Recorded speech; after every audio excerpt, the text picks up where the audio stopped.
Well, again, everyone, so welcome back. I'm going to go ahead and put together this shock on the DRZ 400S. So what I've done is I've got everything laid out here. We need to get it all cleaned up. So what I'm going to use today mainly is going to be simple green. And it's a good cleaner, degreaser type of a material. And I'm just going to go through all these parts, clean everything up, and then we'll reassemble our shock. So first thing I'm going to start with is the shock shaft. And I'm going to use a cleaning brush, which is this right here. And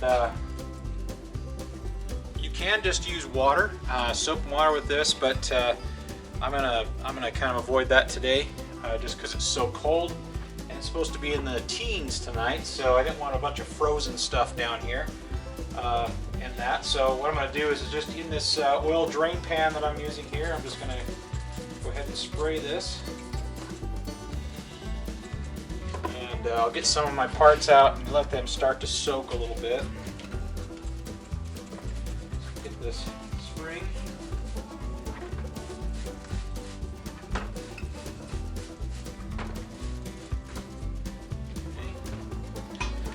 And we've got the rings here.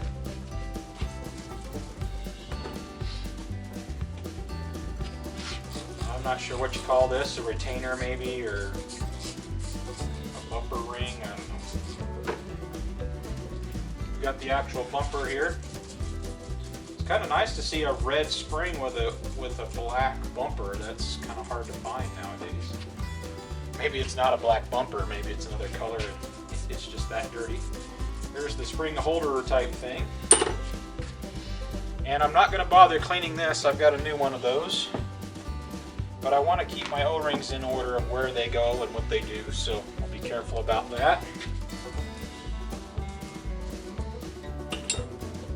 What I've found with this stuff, this simple green, is it's really nice, especially for cleaning carbs and different things. It doesn't mess with O-rings the way that carb cleaner and some other products do. It's not as harsh as some materials. It's a little bit expensive. It's about 10 bucks a bottle, but I found it's effective, and it seems to keep me. Looks like. And so what I wound up with here is, if you can see, I've got a little puddle here that I'm working with, and I can grab another brush here. So this is a brass wire brush with, it's a wire brush, so it's not terrifically gentle, but it's also not going to scratch the snot out of all this aluminum, unless I go crazy.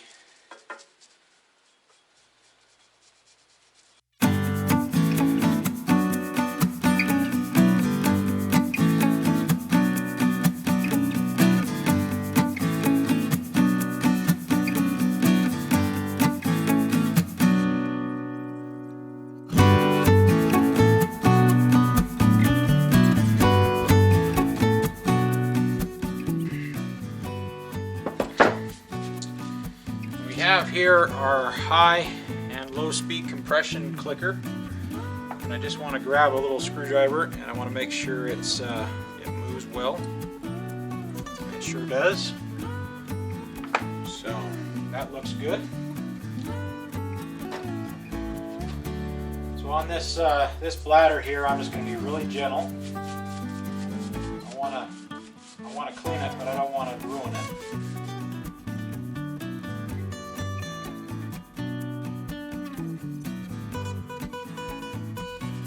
Just like the day she was born. While I've got my rag fairly impregnated with degreaser, I'll just quickly clean these O-rings.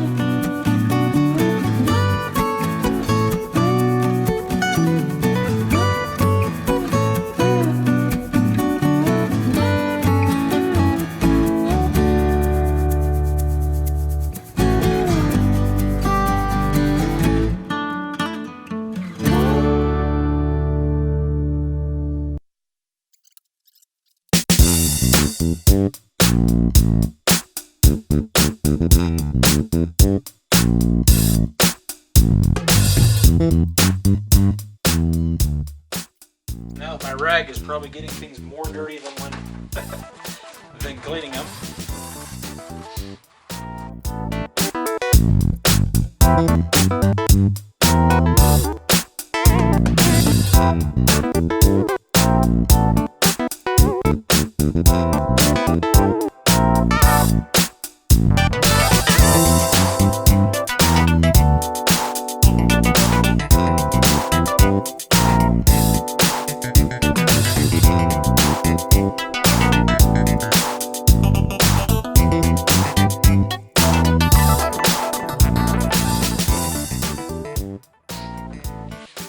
And for this, I'm not going to use my wire brush on the inside. I'll only use my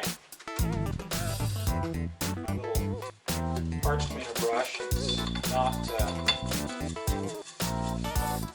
going to bang things up or ruin things in here.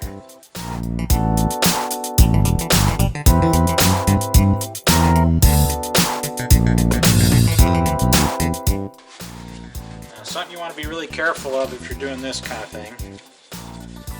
Absolutely do not want to lose any parts of your paper towel down inside your shock. That would be a bad day at OK Corral, I think.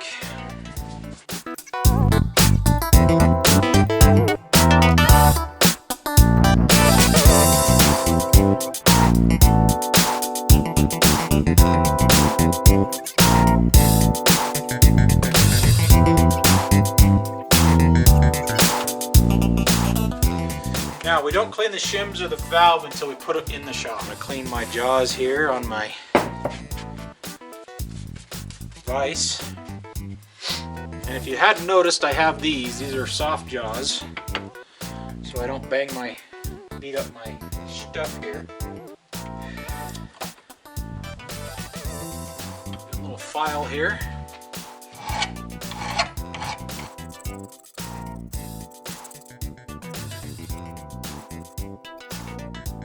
A little crunchy on top, so I'm going to just take a little bit more of this burr off.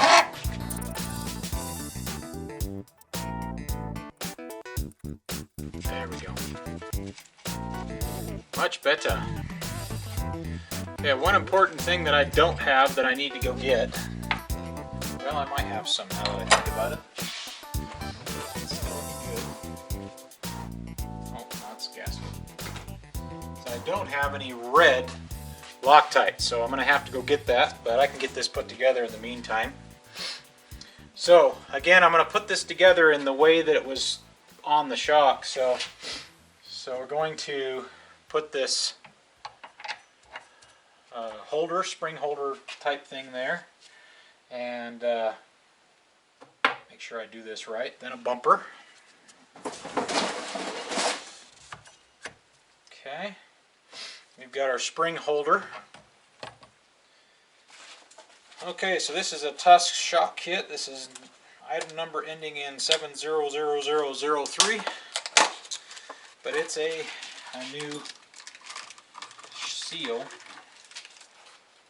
Shock kits. This comes with a new O-ring. And it comes with the new seal. So there's our old one. There's our new one. And it has all the seals and everything already installed. Bit of shock oil out. With my clean gloves, I'm also going to grab a clean towel. I use quite a few towels when I do this, but towels are cheap. And okay, so I'm going to take my new seal.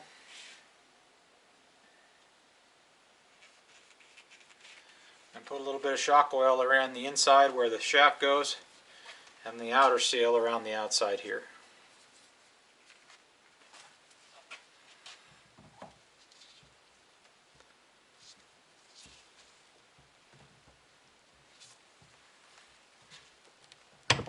There it goes. Okay. Just gently put that on there as best you can.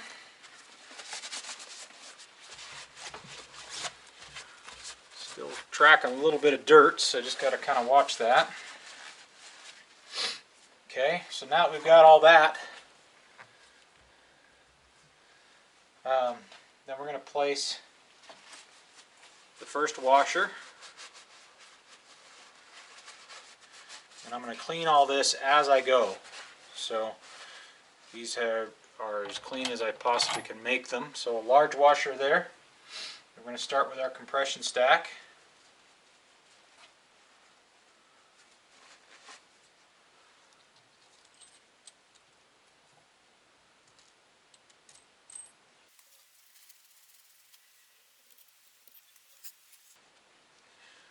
Really, this is all there is to it.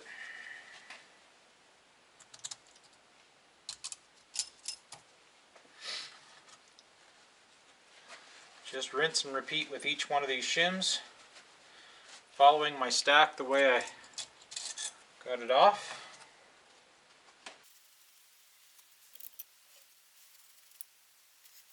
And some of these shims are really thin. You want to be very careful with them, especially the 10s.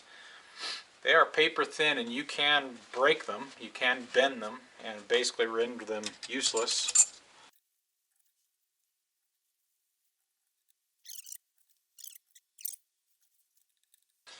And again, if I didn't cover it properly, the reason for this revalving,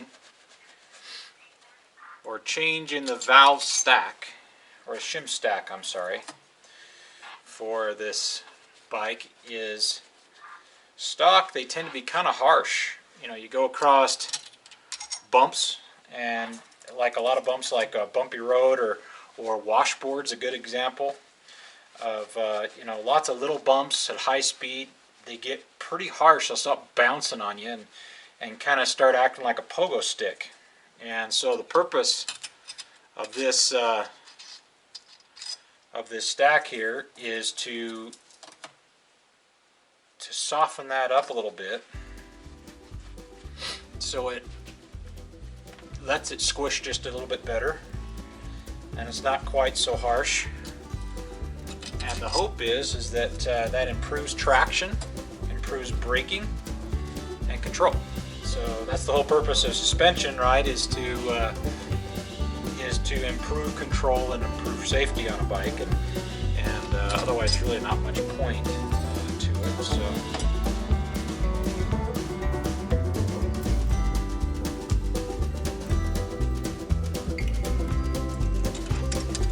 okay, so there's our compression stack. Take my brake cleaner.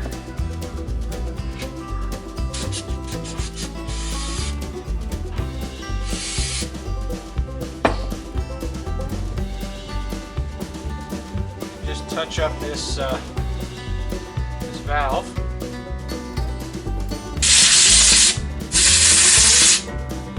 Blow that out. And again, the small side goes towards the rebound side, the large side goes towards the compression side. So basically small up is what we're looking for there. So once again, we'll go to our rebound side shims now.